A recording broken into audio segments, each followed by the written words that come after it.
Good morning all. So I'm doing another of our cubes from our Kallax whilst Bear is away. She's actually working from home, but she's gone to work from home with one of her colleagues from work, so they're both working from their home. Anyway, so irrelevant. So I'm going to carry on with our Kallax cubes. Today we're on cube number 6, which is actually the third of the Days of Wonder Kallaxes. And hopefully this one won't be quite as bad as that last one, which was a complete shelf of shame, due to numbers mainly, as you probably know if you've watched that. But anyway, let's crack straight on. So this is so our Days of Wonder was kind of a blue shelf, a beige shelf, and this is kind of a multicolored shelf. Let's go for okay, so on the top here we have the river. This is the last game they brought out last year, year before last now. Been said that it's a very easy game. It's a worker placement game. You're basically just traveling along the path of the river and setting up buildings as you go, and scoring points accordingly, so on, so on, so on. I've not played it, and neither has Bear. This will play 2 to 4. We've just not got it to the table yet. In fact, we've only had it a few months, few weeks really, so not massively got it to the table time for us, because we're very busy here. But yeah, hopefully we're going to both enjoy this one, because it's a fairly simple worker placement game, but you know, we'll give it a go. It's Days of Wonder, what can I say? It's going to be a good production anyway. Plus I'm a bit of a completist for Days of Wonder stuff, so I had to get it, and hopefully we'll both enjoy this one. Okay, next up, Relic Runners. Wow, I really like this game. We played this a few times. This is possibly in our top 10, which you'll have to watch. It's a big, sprawling, very much Days of Wonder, big production game. Huge board, lots of things going on, some smashing. These are kind of the relics that you're after. Very kind of big, impressive pieces to have on the board. When you've got on the board, if you're playing it and someone walks past, wow, what's that you're playing? Very much so. So it's just basically, it's a bit of a sort of a bit like Catan in a way, where you're kind of laying out it's roads in this instance, because you're trying to get from various places to various other places, and you have to create roads to do so. When you get there, you claim the goods that are there, and the goods get better and better, but you have to keep going back to camp to get your supplies. So you're kind of laying out routes so you can get back quicker next time and stuff like that. And then eventually, when you've cleared out the temple, you get this kind of relic, the last time, the final time that you go there. So you're kind of aiming to get those really to win the game. But it's all about a kind of a race to get your temple first, really, and get the biggest and best treasures.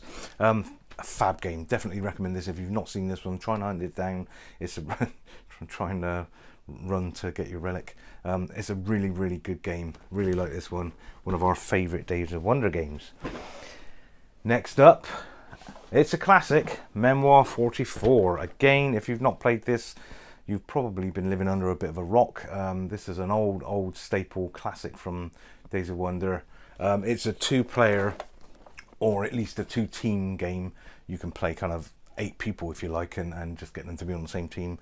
And you're basically, one team's coming from one direction, the other team's going in the other direction. These are real scenarios from World War II. So I think the first one you play is like a D-Day, the D-Day landing, the first D-Day landing. Is all kind of mainly based on that kind of era.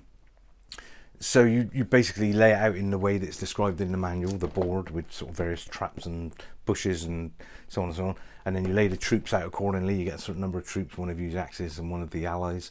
And you just battle it out, and you use this card system to go down either the left, the right, or the middle section to attack the opposing team.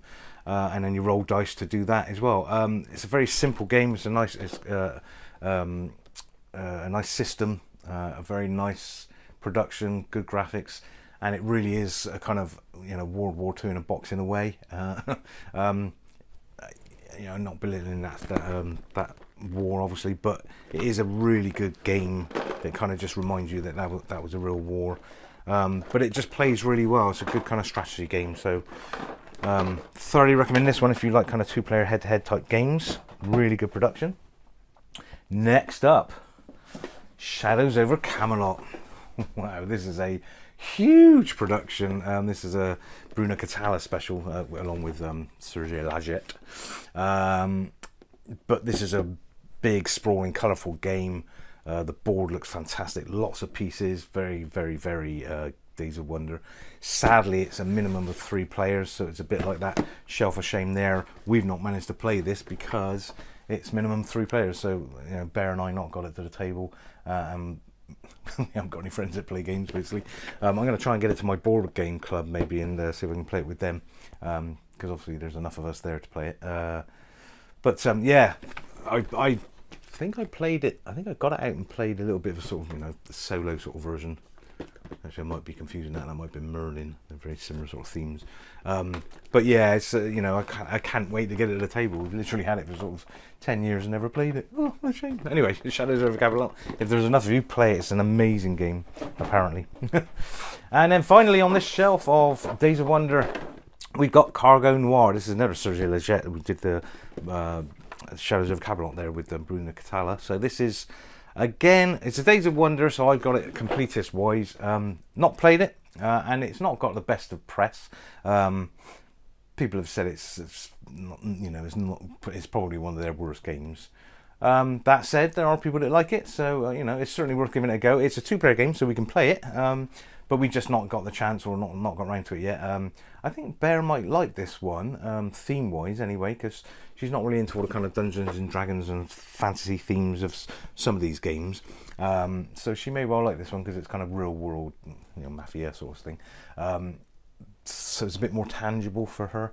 So we may need to try and get this to the table pretty soon. But there is Cargo Noir. Not played this. It's I don't even know what it is. Is it a worker placement?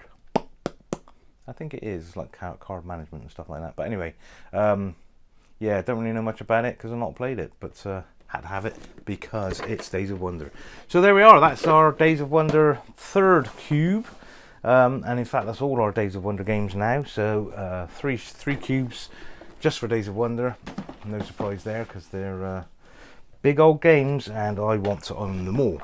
Obviously, they make other games as well, not just these big box games. But I'm gonna have to restart that anyway. So there we go. That's cube number 6. So next week we'll be going down to.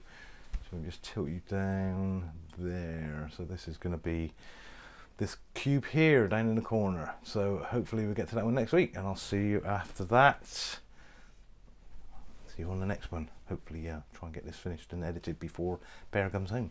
See you soon. Thanks guys. Thanks for watching this one.